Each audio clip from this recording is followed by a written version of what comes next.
Hey, Twisted listeners, I'm Cindy. And I'm Diva. And this is Twisted Listers, a podcast about murder and lists.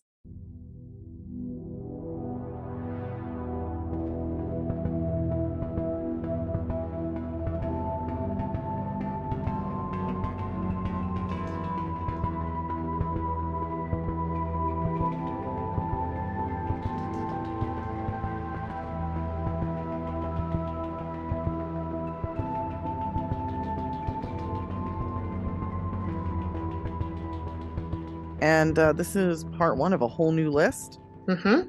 Coming at you a day late because it's a holiday. And holiday weekend. Yeah. We had stuff to do. Yeah. Also, I feel like Tuesday is like now our kind of new release date. Yeah. Which it shouldn't be. It's flexible. It's Monday, Tuesday. It's Monday or Tuesday. But I feel like as soon as we're like, okay, now it's Tuesday, we're going to be like, well, let's release it on Wednesday. Exactly. Yeah. So we're going to hold Tuesday's our deadline, essentially. Yes. But I belong to an 8-year-old boy, so I have to do his bidding, including 5 baseball games this weekend and a party with 100 people at our house. So been a little busy. Important. Yes. Yeah. It was super fun, and Ollie has been doing so well at baseball. I'm so proud of him. I know. I saw some of your videos. He's killing it, slamming it. Yeah, and we finally won a game today. It was our first win. We've been going up against teams who have like 60 games under their belts, and we're at like game 7 at this point. So okay, yeah, that's tough. Yeah, but we're getting there. Anyway, nobody cares about this, so let's get on to the murder. This is a new week. We're doing Houses of Horror Part 2. Yeah, I think there's definitely topics that were so good and rich that we want to do sequels, and this was a well listened to list as well when we did it. People like these. Yeah, I think people like the more gruesome things. That's my opinion. Well, good, because I have 6 full pages of gruesome, gory shit to tell them about. Yeah, so. And my story today is one of the worst things I've ever put to page ever. Oh, great. So, wow. Okay. Yeah, House of Horrors 2, the horror ring. I don't know. I'm trying to make horror ring. That doesn't sound right, Diva. I just gotta tell you. Okay. That sounds the horror. Because you know how sequels. That also doesn't work. No. The most horrible houses there ever were. The most horrific houses. Yeah. Horrific. I don't know. We'll find it, guys. Okay. You'll see what we land on when we post this. Okay. Anyway, anything else to talk about? Anything interesting to talk about? I don't know. We're just spent the last few minutes before starting this yawning back and forth. Yeah, that was fun. And talking about how LACMA is haunted, or some of the paintings are haunted. So how we're tired. Just talking. That's I feel like a lot of conversations with fellow people, adults of any age, really is just like, are you tired? Yeah, I'm also very tired. Like, me too. What made you tired? Me too. Oh, here's what made me tired. Yeah, I'm tired as well. Yeah. Super fun. Anyway, all right, let's talk about this. This is going to be really fucked up. So I hope you all are ready. I am doing the story of Ariel Castro. I'm shocked you took this on. It's a big one. It's a beefy one. Big one. I don't know. Listen, guys, listen. Don't email me and be like, you missed this fact. Yes, I did. I missed many, because people don't do that with our listeners. So they only do that on TikTok.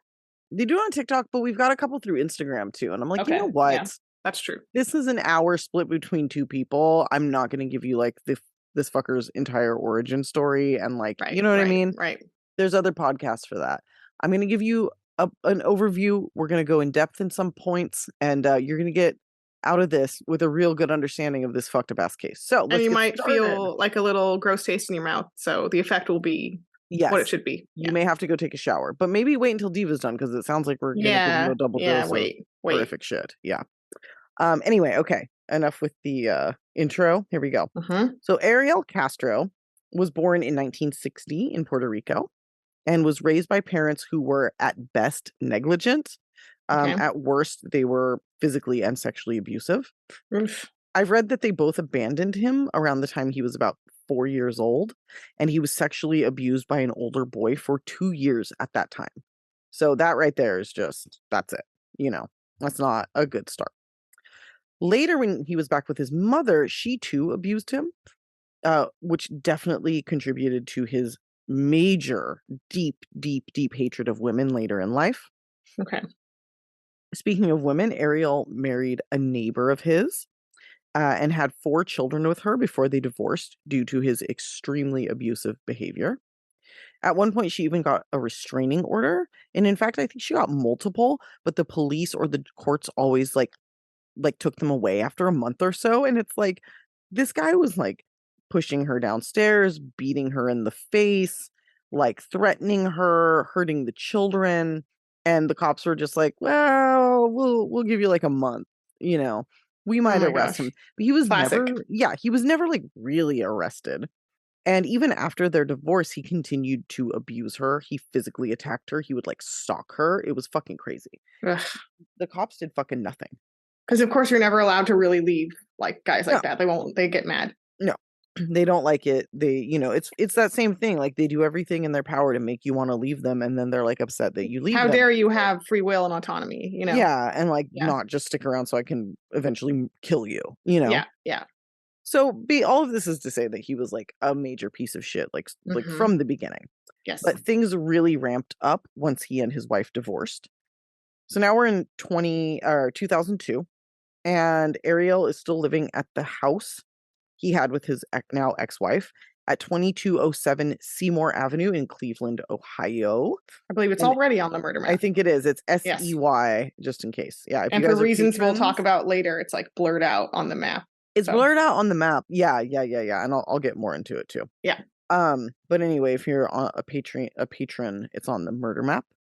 So on August 23rd, 2002, Ariel was driving around, and I think he was hunting. I'm sure he was actually. When he came upon Michelle Knight, a 21-year-old single mother, who was in fact on her way to the courthouse to try to regain custody of her then 2.5-year-old son. Michelle had a really tough upbringing and had made some, interesting, bad, rough choices in her life as a result. She had dropped out of school and run away because her home life was so abusive. But she eventually, after like staying in a church for shelter, got found out by her parents, got, kind of forced to go back home and started going back to high school. And at 18, she became pregnant after dating a boy from high school. She tried really hard to be a good mother, but she had some issues. And this boy decided that he'd rather be with his other girlfriend than with Michelle. And he made this decision after finding out she was pregnant. So, of course, yeah. Pretty fucked up.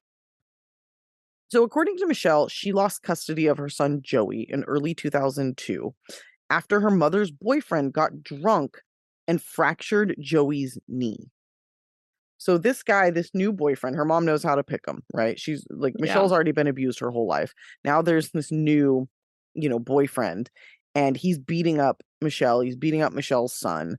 It's just really fucking horrible. Good. So of course, her son gets taken away. He gets put in foster care.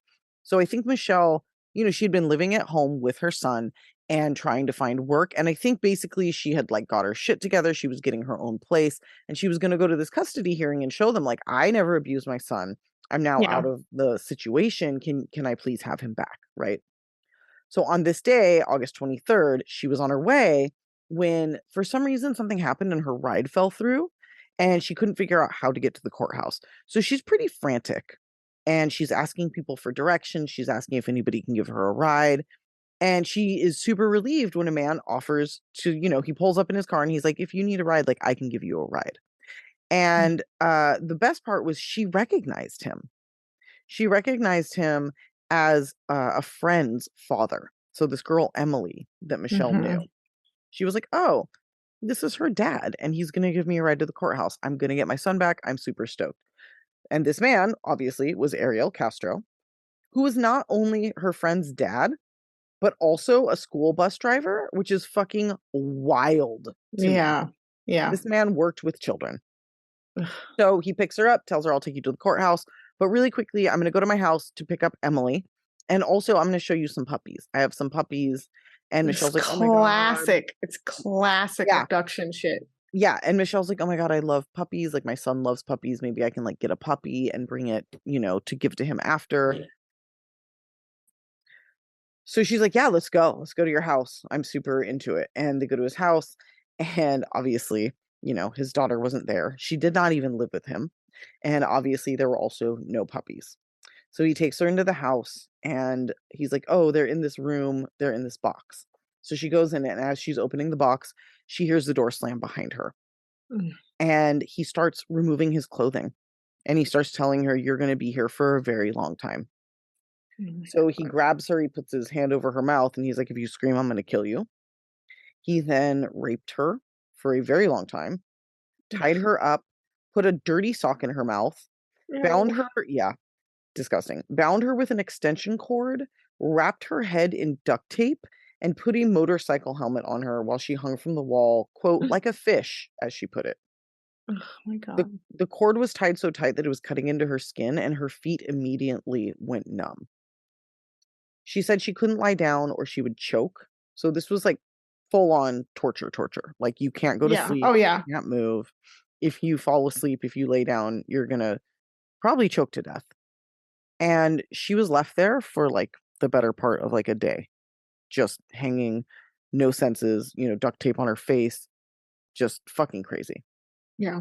She also later said that she realized that he thought that she was way younger than she was. So Michelle was only 4'7", so very, very tiny. And she looked way younger than 21. Ariel is a fucking child rapist. So he was big mad that she was like a full-on adult. Just wanted to put that out there. Wow. So anyway, she's hung on the wall for, days. No food, no water, can't go to the bathroom, sexually assaulted and raped multiple times a day. And after the first few days, he takes her down to the basement and he chains her to a pole. And he chains her like from her waist to her shoulders. So she cannot move like at all. And he still puts this motorcycle helmet on her, and that's where she basically lives. Now, Ariel would go to work every morning, come home, violently rape and beat her, and then tie her back up. And he would also, on top of this abuse, he would try to break her down mentally. He tore up the only photo she had of her son right in front of her. He told her that nobody was looking for her, that she wasn't on the news, that her family didn't report her missing. And in fact, they did. But the police did not take it seriously due to her past. Yeah, they tried, but yeah, they did. The police said she probably, quote, ran away at 21 years of age, which like you can't even actually do because she didn't get her son back. But the issue is she didn't get her son back because she never showed up to court in the first place. And people came forward and told the police that they'd seen her trying to get a ride. Yeah, and she wouldn't have missed that. And it's so heartbreaking that is what she was trying to do when this happened. Yeah, and the thing is, the police were like, oh, she would have missed that. Like, she's just like a piece of shit. And it's like, obviously, like you could follow the line of reasoning. Like, she was asking strangers for a ride to the courthouse. Maybe something fucking happened to her. She would have at least reached out to her family at some point, but whatever. Anyway, fuck the cops. I'm sorry. So I could go like much more in depth on all of this, but you get the idea. After about 7 months of being violently raped and assaulted every single day, tortured, held captive, she was at some point moved upstairs, which I'll talk about more. But more importantly, Michelle gained a new fellow captive. Ariel went out and abducted another girl, and this time it really was a girl. And in fact, a 16-year-old girl who was 1 day away from her 17th birthday when she was taken. This girl, Amanda Berry, was taken on April 21st, 2003. Her birthday is April 22nd, and Michelle's birthday is April 23rd. Oh, weird. Yeah, isn't that weird and fucking terrible? So Amanda was taken from her job at Burger King from like outside. She was on walking home. She just got off of work around 8 p.m. She called her sister and told her she was getting a ride home. She did not tell her sister who was giving her a ride, but she had a cell phone. So I think she was walking and then called her sister and was like, oh, I've got somebody who's going to give me a ride. Obviously, she never arrived because the person she got a ride with was Ariel Castro. Yeah. And Ariel was the father of a girl she knew named Emily. So she was taken just like Michelle. She was tortured just like Michelle, but not quite as bad. Excuse me. Although, I mean, like, I hesitated to even say that because, like, a million's a million, right? Like, it's all bad. Yeah, like, she wasn't tortured for fucking nearly as bad as Michelle was, right? It's still torture, but yeah. Like, come on. So, She got hung up. She had the helmet put on. She was raped relentlessly. I think at some point he like gave them diaries. He like let them keep journals, and she wrote that like in the first 3 days or 5 days she was there, she was raped like 23 times or something. Oh my gosh. Like fucking crazy. Yeah. Now, both girls were only allowed to shower at most once a week. Michelle went like months. I think at one point she went like 8 months without showering. Oh my God. But at most they could shower once a week. They were nearly starved to death. They were given McDonald's like randomly and like force fed occasionally. They were given other garbage. They were poisoned. He would feed them poison. Oh my God. Yeah. He would also subject them to mental torture, including, pitting them against each other, forbidding them to talk to one another. I remember that, yeah. Yeah, isolating them. He even got Michelle this promised puppy, trigger warning diva, I know, to kill it right in front of her after they had bonded. So I'm just going to leave it there. I'm not going to get into the details of that. It's bad enough. It's bad enough. Yeah. So now there's these two girls and they're being tortured and raped, made to live naked for months at a time, just like not given clothing. Just horrible fucking shit. Now, Amanda was also reported missing by her family very quickly after she disappeared. And at first, the piece of shit police did nothing, saying, oh, she was also a runaway, until a man called Amanda's mother from her cell phone, saying she's fine and she'd be home, quote, in a few days. So now it's like, oh, she ran away, did she? Then why does this man have her cell phone and is calling me and like saying he has her, right? Yeah. So the family ends up on TV pleading for her return, and Ariel would let her watch TV as a way to sort of break her down. Like, look, they're never going to find you. They're looking for you. Look how upset your mother is, and she's never going to find you. But Amanda later said that it did the opposite. It actually strengthened her resolve that one day she would escape. And as time goes on, and at one point before Amanda joined her, Ariel did tell Michelle that he'd let her go once he got 2 more girls. And on April 2nd, 2004, he caught his second girl. This girl was 14-year-old Georgina Lynn DeJesus, who went by Gina, and who went missing around 3 p.m. that day after asking her friend's mother if they could have a sleepover. This friend, Ariel Castro, lived with her mother, but still saw her father, Ariel, pretty often.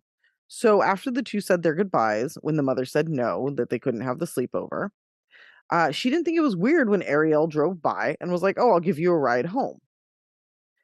This is probably because beyond being friends with Arlene, her father had grown up with Ariel and they were pretty close friends. So Ariel abducted the daughter of a guy that he grew up with and had been friends with basically their entire lives. That's totally fucking insane. Totally fucking insane. And would have been like aware of and hearing about her being missing too, and was just like, yep. And also Gina had not been, she was closer to 13 than 15, we'll say. So she was very fucking young. Yeah. So she went with him willingly, thinking nothing of it, expected, she'd be taken home. And instead, she joined the other two in this horrific abuse. Her parents tried to report her missing, but once again, she was considered a runaway, at least at first. And the police did not issue an Amber Alert. Her father later said, quote, the Amber Alert should work for any missing child. Whether it's an abduction or a runaway, a child needs to be found. We need to change this law. And I mean, honestly, he's totally fucking right.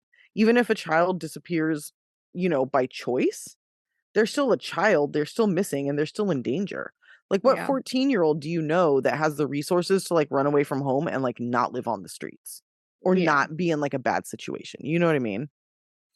So, anyway, now a witness to this abduction gave police a sketch of a suspect that didn't really look like Ariel, but sort of helped at least prove that Gina had actually been taken and wasn't like a runaway.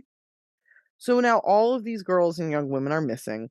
And at some point there was a thought that maybe at least Amanda and Gina were related, but still nobody really seemed to give a shit about Michelle, unfortunately. Yeah. And these 3 girls were abused. I know you know this, but for effect, I'm going to pause. For 10 fucking years. Michelle was actually abused closer to 11 years. It's unfathomable, though. Fucking crazy. Yeah. During this time, Michelle was impregnated at least 5 times.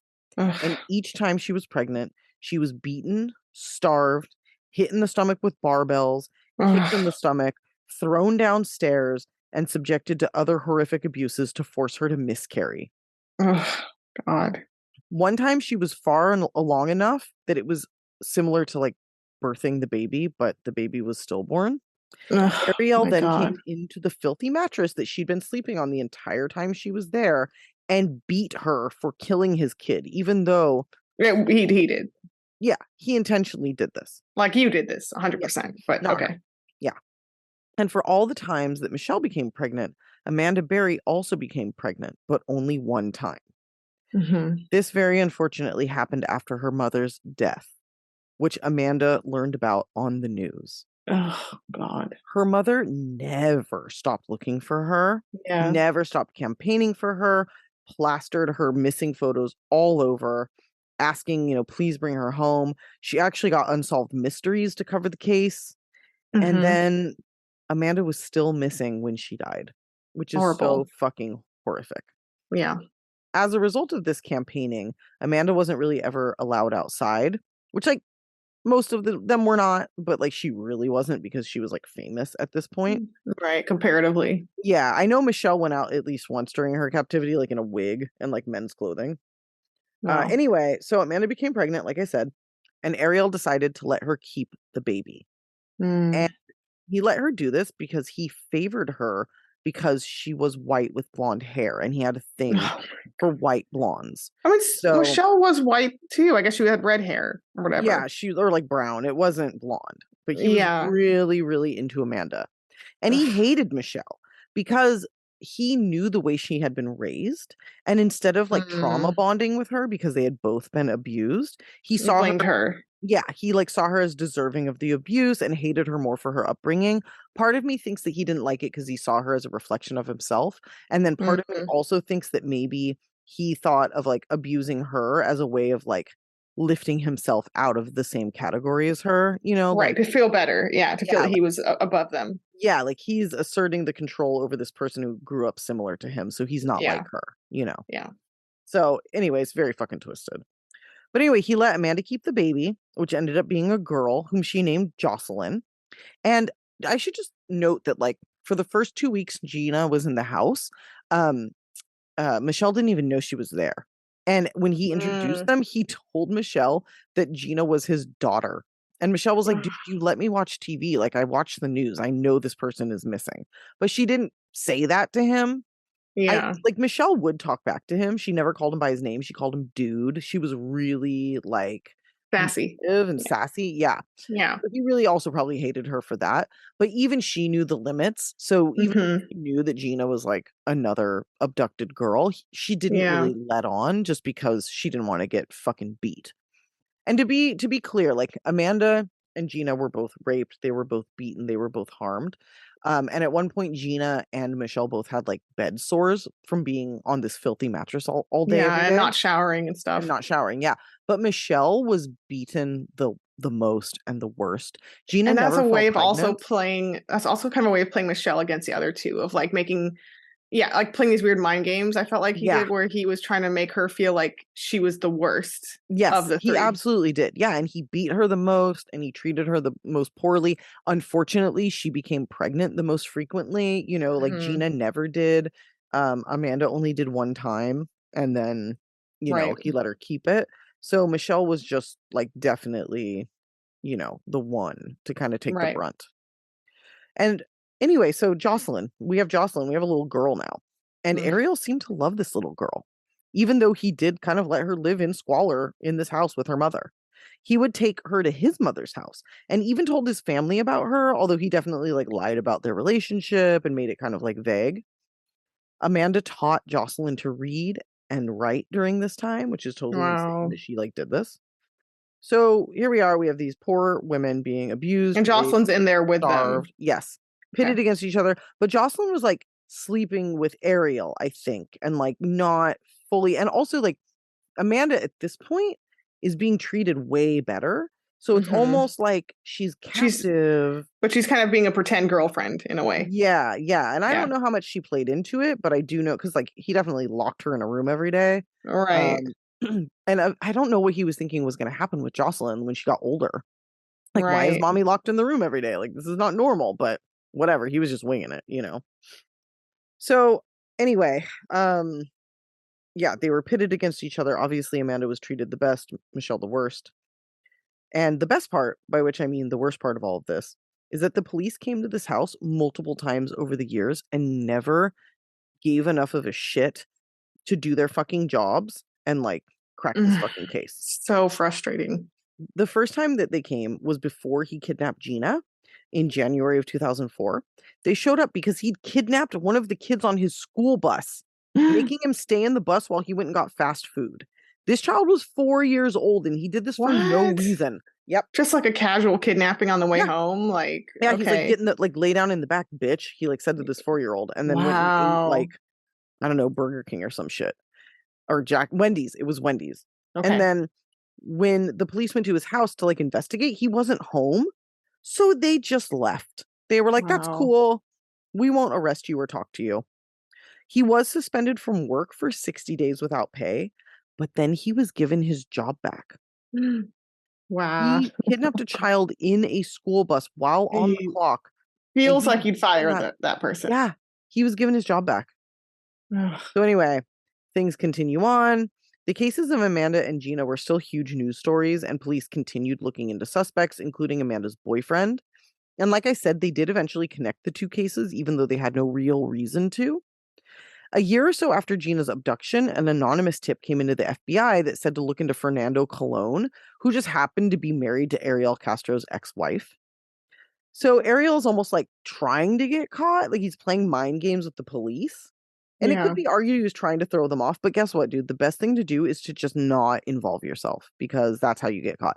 Which, like, fuck you, involve yourself all day because you're the worst. But you know what I'm saying? Like, it's just one of those weird things that they do when they, like, want to, like, test the boundaries of how much they can get away with, you know? Fernando later said that he pointed out that Ariel might actually be worth looking into, but he claims that the FBI ignored him. The FBI claimed that he never said anything. So it's his word against theirs, and I gotta tell you, I believe him. Yeah. Anyway, a little bit more about how he pitted the girls against each other.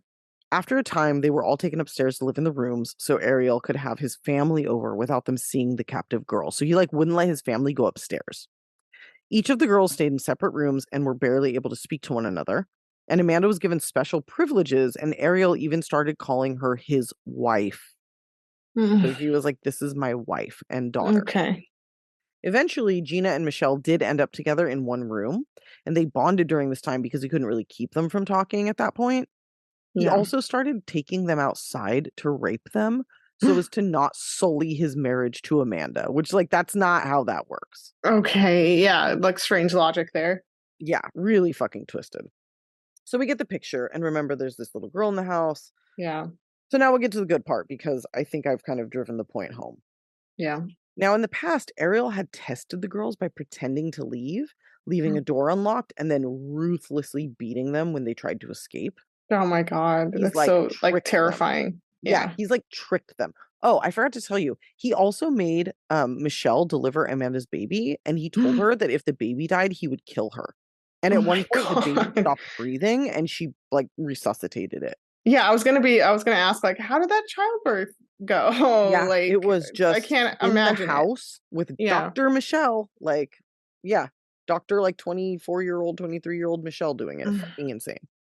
Old, maybe a little older. Just another form of psychological torture. Yes, and so that's what I'm saying. Like, he was the master of psychological torture, like, in torment. Yeah. All of these women wrote books. I'll say that later again, but, like, if you really want to dive into how fucked up this was, I mean, there's no words for it. Like, it cannot even be described. It goes on and on and on and on, too. And, like, also, what a fucking moron for letting them have diaries. I'm glad he did, but, like... they documented everything. All of the rapes, all of the abuse, all of the miscarriages, everything that happened. It was all in writing. So whatever. Yeah, this guy's fucking weird and twisted and fucked up. But anyway, so he would do this. He would, like, really hurt them if they tried to escape. Like, he'd broken Michelle's jaw. You know, she couldn't even have babies anymore because of how badly he beat her. So he put the fear into them so that even if he forgot to lock a door, they wouldn't escape. But on May 6th, 2013, Ariel left. He actually left. His car was gone. And he accidentally left Amanda's bedroom door unlocked. And she figured this out when her daughter just walked in the room. And she was like, how the fuck did she get in here? Which also, like, was she just home alone, the 6-year-old, like roaming the house with nobody watching her. I mean, it wouldn't be the worst thing this guy did. Yeah, right. I know. I'm like, that's what stops me. Yeah. So she came downstairs, tried the front door, and that was also unlocked because he had those like double bolts where you have to unlock it with the key from the inside. And he fucking left it unlocked. So he left her bedroom door unlocked and the front door unlocked.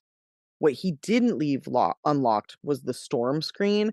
So I don't know if anybody has ever had these, but like, a screen door, but it's made of like solid metal. Mm-hmm. Can't get out. It's like a security door. Heavy duty screen door. Heavy duty. Yeah. So like you can have your door open to like let air in, but like nobody's getting into your house. This thing's heavy duty. And if it's locked, like you're not getting out. So Amanda goes downstairs and she opens up to this metal screen door and she can see outside. And anybody who was outside looking in could see her. And more importantly, she could be heard. And she started fucking screaming. And 2 sets of neighbors heard her and came to her rescue. She told them, who she was, that she'd been missing. They kicked the storm door in, kicked a hole in it, and she and her daughter were able to crawl through. From here, they went to a neighbor's house and called 911. And Amanda said, quote, "Help me. I've been kidnapped and I've been missing for 10 years. And I'm here. I'm free now." When police arrive, they know the house. They think it's probably bullshit because they've been called here so many times before and done absolutely nothing. There were other times they were called there that I didn't chronicle. But then they fucking get their eyes on Amanda and they're like, holy fucking shit, this is the girl who's been missing for 10 fucking years. And then she drops the bombshell that there's 2 more girls who have been missing for 10 years in the house. So police go into the house and they announce themselves. But like I said, Ariel was such a master that Gina and Michelle both hid because they are so convinced. Oh my God. Them. Just they're so afraid. Police. Yeah, they're so afraid. But finally they see the cops' uniforms and they run out. And Michelle said she jumped into the arms of a female officer and would not let her go. Oh my gosh. And this was I'm sure you'll talk about it. This was such a news story. Like this, it was huge. I was glued to this one. It was insane. Yeah. Yeah. Fucking crazy. So just after that, around 6:15 p.m., Ariel was found at a McDonald's in a car with his younger brother. He and his younger brother were arrested and taken in. And then his older brother also was, because they were like, there's no way that this family doesn't know this if they're coming to his house. Like, how did they not know these girls were in here? But in the end, the brothers were released because they really didn't know. And they even gave good info on Ariel. They were like, yeah, we had no idea. He never let us out of his kitchen. We weren't allowed upstairs. Anytime we came over, he like kept us downstairs in the kitchen. He was really secretive and weird. And this little girl was walking around. We don't know where she came from. So they were actually really helpful in like, sealing his fate.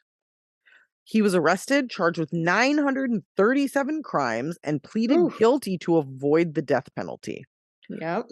Part of these crimes were multiple counts of murder for killing all of Michelle's unborn babies.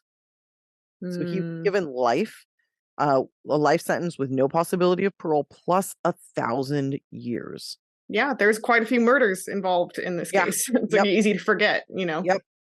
So 1 month into his sentence, this coward bitch-ass piece of shit hanged himself with a bed sheet.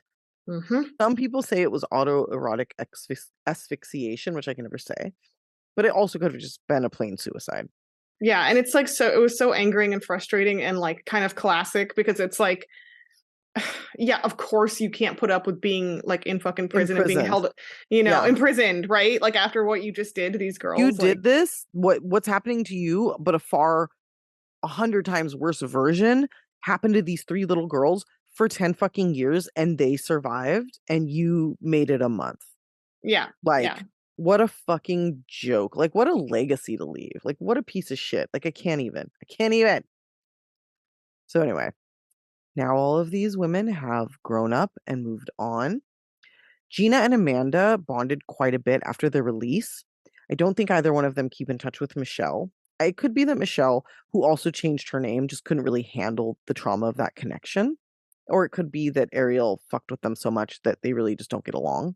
It's really hard to I could say. really see that, like, you wouldn't necessarily want to be like besties with this person who reminds you of this horrible experience and like who you have this in common with. I could see that might be hard. Like, and Gina and Amanda, I can see it wouldn't work more because they were less harmed.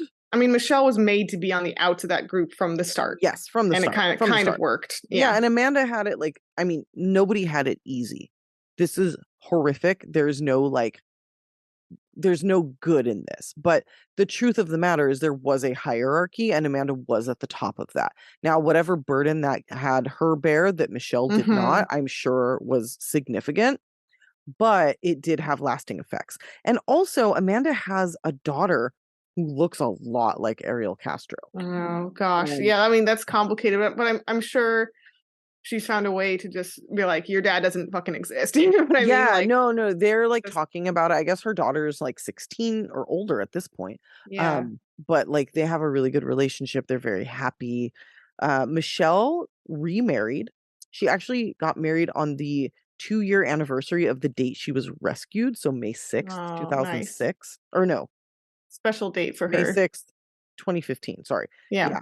She got married. And the other 2 girls, they're still friends. They got honorary diplomas since they were never able to finish high school because they were fucking up. Yeah. And I think one or more of them works with like kidnap victims. I think they're all married. Unfortunately, to this day, from what I know, Michelle has not reconnected with her son, which is just fucking heartbreaking. Joey. And I also saw an interview with her where she was talking about a strained relationship with her mother as well. So like there was also kind of like her and her original kind of family situation never like got better. It never resolved. She is married. She seems very happy in that regard. Yeah. And I know she's done books and like kind of talks. She's written 2 books. The 2 other girls, Amanda and Gina, wrote a book together. And then Michelle wrote a book on her own. Or 2 books on her own.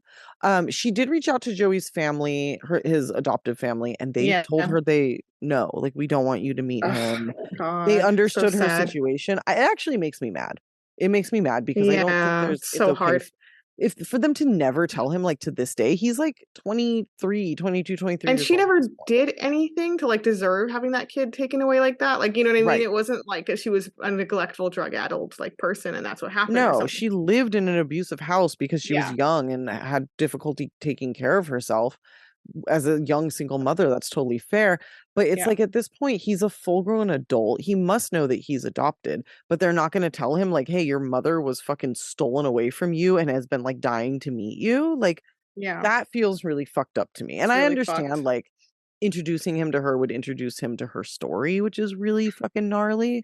And like, even, I mean, it's so complicated and so many emotions are involved, of course, but like, I'm sure there was resentment too that Amanda could keep her kid, you know, because obviously like having to lose those babies was still so traumatic, even though they're born of like this horrific rape, like it's still like you're still attached to it. That's still your kid too, you know? Right. And that's the thing is like, she now can't even have kids anymore. Oh, like, God, I can imagine. I think anyway, and so it's like he stole her son, stole her other children, and then stole her ability to have children. And it's just like, and I'm sure she has had physical trauma as well from like so. Yeah, she was in the hospital for like a week after she was rescued. Wow. I mean, it's gnarly. Like they were all in the hospital for a few days. Obviously, they were suffering from like malnutrition and the beatings and rapes and all of that fucking horrible shit. But like, you know, it's just really sad to me that was the decision that his family made. I feel like at this point, now that he's an adult, it's time to like give that a chance because maybe he wants to know, you know? Yeah, let him decide for sure. It just feels like a fucking Lars von Trier movie to me, but it does. In any case, she is happily married. But I mean, I know the trauma runs deep for all of these women. Of course, yeah. No, this is lifelong shit that you go. It really is. Yeah. Yeah. So that's the fucking story. Oh, also, sorry guys, I keep coughing. I read that Ariel Castro's daughter, and listen, I didn't look into this beyond like a headline. She like slashed the throat of her 11-month-old or something. Whoa. Yeah.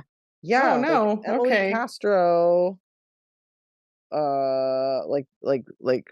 Yeah, she fucking, I don't know.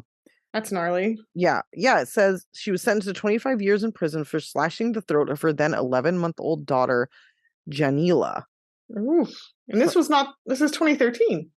No, she did this in 2007. Oh, okay. So apparently she went to prison before he even got caught. Yeah. Okay. So the family's got issues permeating throughout. Also, it couldn't have been fun to have this fucker for your dad. So I'm sure she, accrued some endured trauma. a lot of bad fucking shit. Yeah. So she was already in prison for like 6 years when these girls were found. Wow. Fucking crazy. So yeah, that's just a little cherry on the side there. Yeah. Anyway. All right. Wow. There it is, guys. Story. That was a long one. I apologize. I think I was like 45 fucking minutes. So your turn. It's okay. Your turn. Here we go. Yeah, my turn to horrify Cindy. Although I knew most of those horrors, but you don't know what's coming right now. So you're going to be shocked. Okay.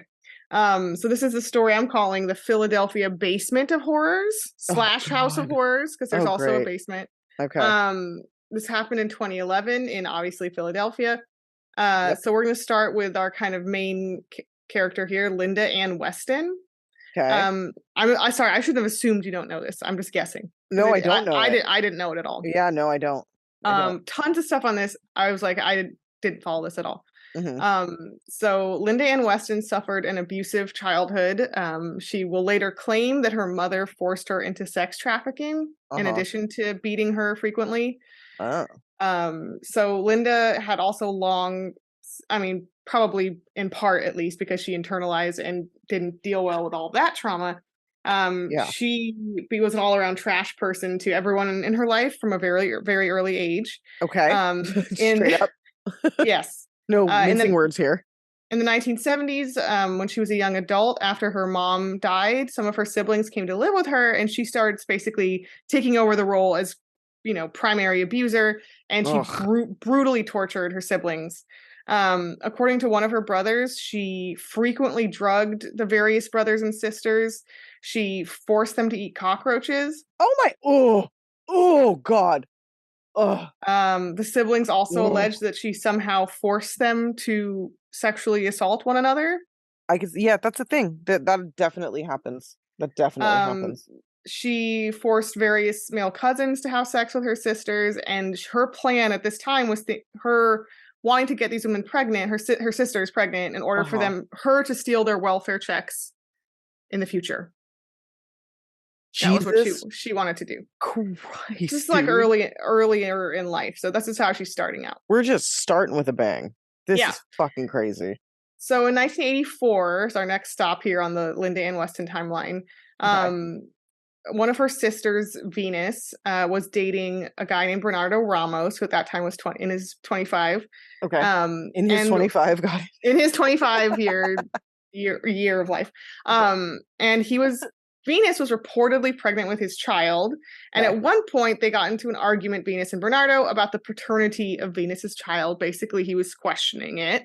Okay. And in response, or not sure really if it's a valid response to validate it that way, but kind of as an excuse, that was the excuse that Linda needed to viciously beat Bernardo and lock him in a closet.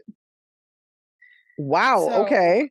She repeatedly tortured him and beat him with a hammer for a period of weeks. Oh my God. And starved him to death. Starved him to death. In the closet. Wow. By the time he died, he had gotten down to 75 pounds. Holy fuck, dude. And the siblings, who at that time still lived there, but they're not going to let him out because they're fucking terrified of Linda. They recall hearing him scratching and pounding on the door, desperately trying to get out as he was dying. That is starving to death. Fucking so gnarly, dude. Oh my God. This is the prequel here. We're not even to the main events. Linda was tried and convicted of this murder. And the next 3 sentences are going to send you out. Oh my God. She got a 12-year sentence. For the torture murder of somebody? For killing this man. Of that 12 years, she served 4 years. Oh my God. When she got out, she asked DHS if she could have all the 8 kids in her custody back. And they were like, yeah. Absolutely. What? Take them all back. Fuck. She's like, okay. So she takes all her kids back. Goes back to normal after 4 years. Yeah. You ever notice how many fucked up people and murders there are in Pennsylvania? I think I've mentioned this before. It's deep with crazy murders. It's a thing for sure. So in 2001, we're going to get to the start of things here. Linda lured a woman named Tamara Breed into the house, basically saying she was going to hire her to work as a babysitter for her many kids. Okay. So what happens is, this is the first of several people that Linda will get into the house, and she essentially fucking handcuffs her to the, like, a pipe. She's like, "You're in prison now. Hi, what's up? You're abducted. You're now my prisoner." That's it. Just straight up. That's it. Oh my God. So while she was imprisoned in the house, Linda would beat Tamara with bats. She also sex trafficked her for Linda's profit. Oof. Yeah, of course. And just, I'll mention this again later, but who the fuck?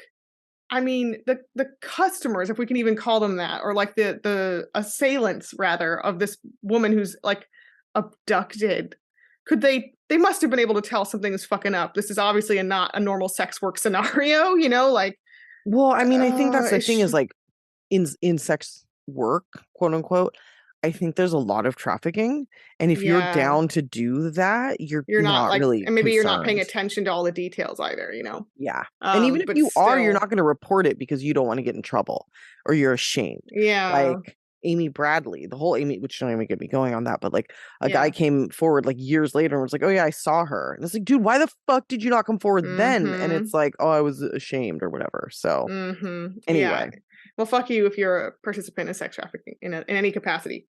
So anyway, so basically Tamara was forced to bear several children that then Linda abducted. And Tamara, I'm going to get into this in depth here in a second, but Tamara's chained in a boiler room in the basement. Oh, fuck. Why do they even have a boiler room? That's weird. So this is kind of like an apartment building. Okay. Yeah. And they live above, several floors above, but they're kind of taking charge of this boiler room because Jean McIntosh, her sister, Linda's sister, lives in a basement apartment that looks, by the way, very horrifying itself. But in a basement apartment that is directly above the boiler room. So that's why they kind of co-opt it. Okay, so they're just kind of able to... They annex it into their living quarters. It's part of their shit. Okay. Yes. So Linda is definitely in charge of this evil kind of exploitative operation overall, but tons of people were also involved.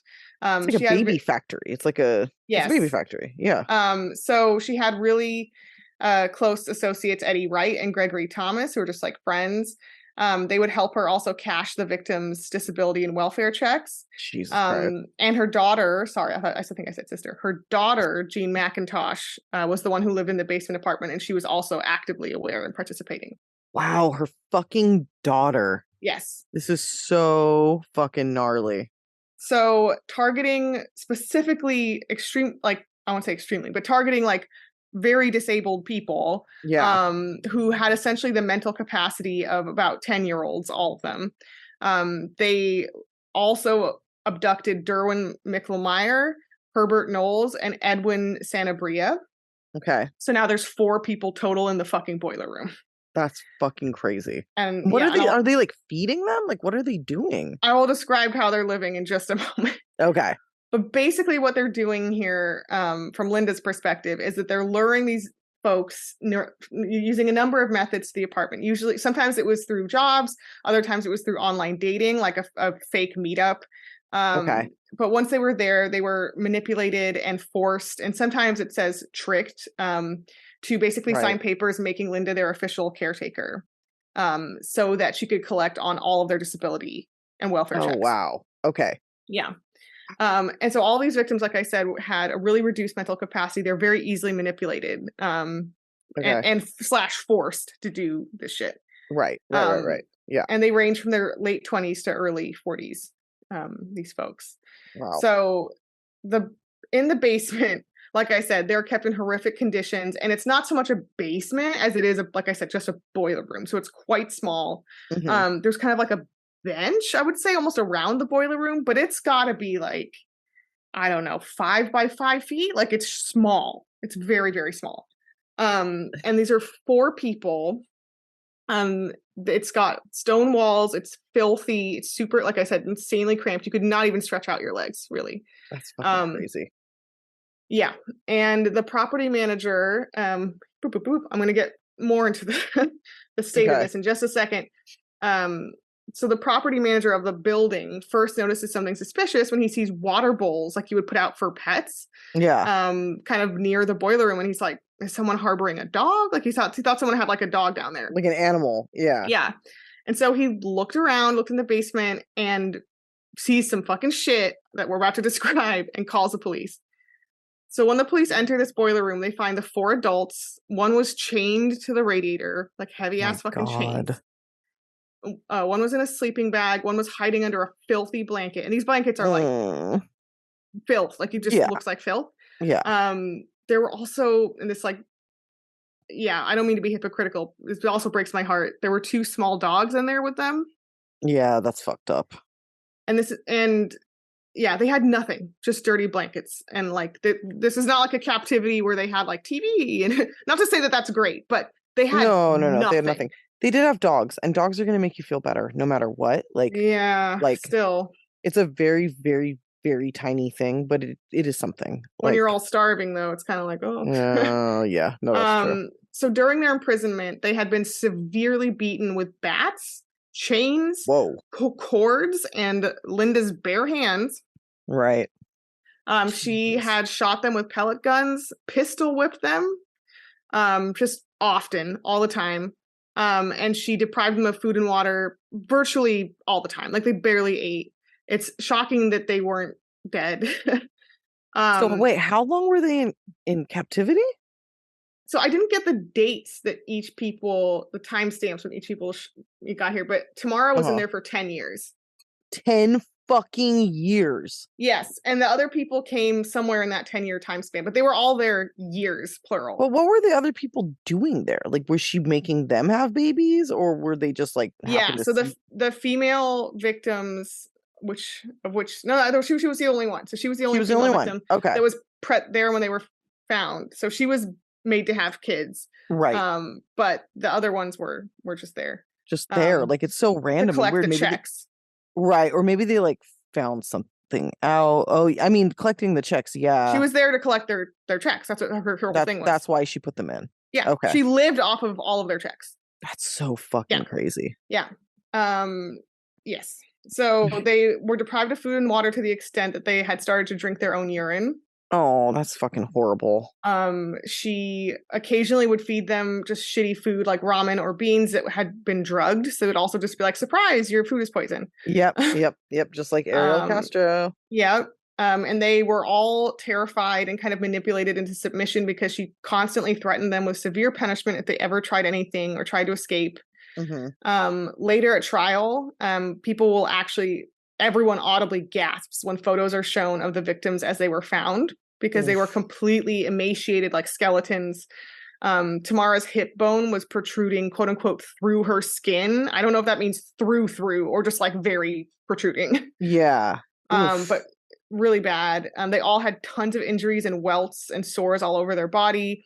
Derwin in particular had massive open wounds and sores. Oh, that's horrible. All they had was a single bucket for a quote unquote bathroom. When investigators entered, they said the smell was unbearable, which I would imagine. This is so fucking crazy. And I'm like, I'm not done. Believe it or not, there's like another half of this. I'm about to open up the other half of the chamber here because guess what? The horrors were not limited to the boiler room. Back up at Linda's fucking apartment, there's another house of horrors, essentially, because there's 8 children, as I mentioned, the 8 children before that she got back, right? Yeah, that she got back from the fucking state. They are all being abused and neglected severely. So she's not just doing this to strangers, it's to everyone. Yeah. That's in her reach, basically. One of these kids was as young as 2. Oh my fucking God, dude. This person? Yeah. You call them a person? She's a fucking monster, dude. Like, and some of these were the kids that Tamara was forced to give birth to, like I said. And one of these kids was actually Linda's niece, Beatrice, who at the time was not a kid, but at the time she was rescued was 19. But she had been raised there and she had actually been registered as missing for about 2 years. Because that's how imprisoned she was in this house. She hadn't been out. Holy fuck. So back in 2002, I'm sorry, go ahead. No, I don't have words. This is way worse than I thought it was going to be. Oh yeah, it gets worse and worse and worse. So in 2002, back in 2002, when I picked this because I was like, oh, it's the House of Horrors. This like fits the bill. This is it fits the fucking bill. Yeah, this is it. Like this is it. The definition of House of Horrors. So okay, back in 2002, DHS, the same folks who were like, please take all your kids, even though you killed a guy. Actually placed Beatrice, her niece, with Linda. They were like, this lady, this is the one. This is who we want. Yeah. Are you fucking for real? All of those people should not just be like fired, but they should go to prison for like severe child neglect. Yeah. And so all of the kids, including Beatrice, who stayed there this whole time, were all horrifically abused physically. And Beatrice in particular was sex trafficked. Nice. How old was she? For a teenager at the time. Okay, great. And really cool. For Linda's profit. Actually, I think I read that she was sex trafficked from a even earlier age, from like she was 10. Jesus fucking Christ, dude. So in addition to the kids taken into custody at the time, Linda's neighbors also described to authorities a little girl they called Little L, whom Linda at the time said was her kid. They assumed she was one of this group, right? Right. But of course, it's quite unclear where Little L came from, because she could have abducted her. It could have been one of Tamara's forced kids. Who knows? Yeah. And neighbors actually babysitted the girl.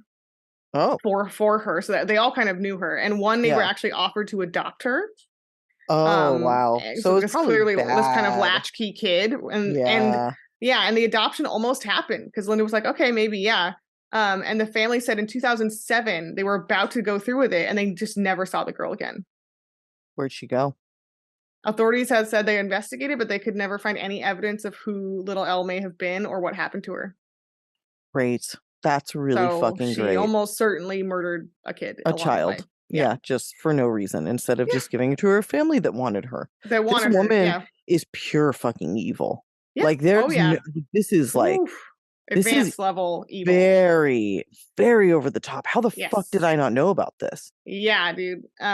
So in total, the group led by Linda got about $212,000 in Social Security checks from the 4 adult victims over 10 years. But this is what they lived on. But beyond the 4 victims that were found in the boiler room, investigators found documents showing they actually stole the identities of at least 50 people. Whoa. So in terms of financial fraud, they were doing it on like a larger scale. And like that, like go ahead, man, defraud the state or whatever, you know. Yeah, but they're defrauding disabled people. Shit? Yeah, like don't fucking and locking them in a fucking Yeah. Like, yeah.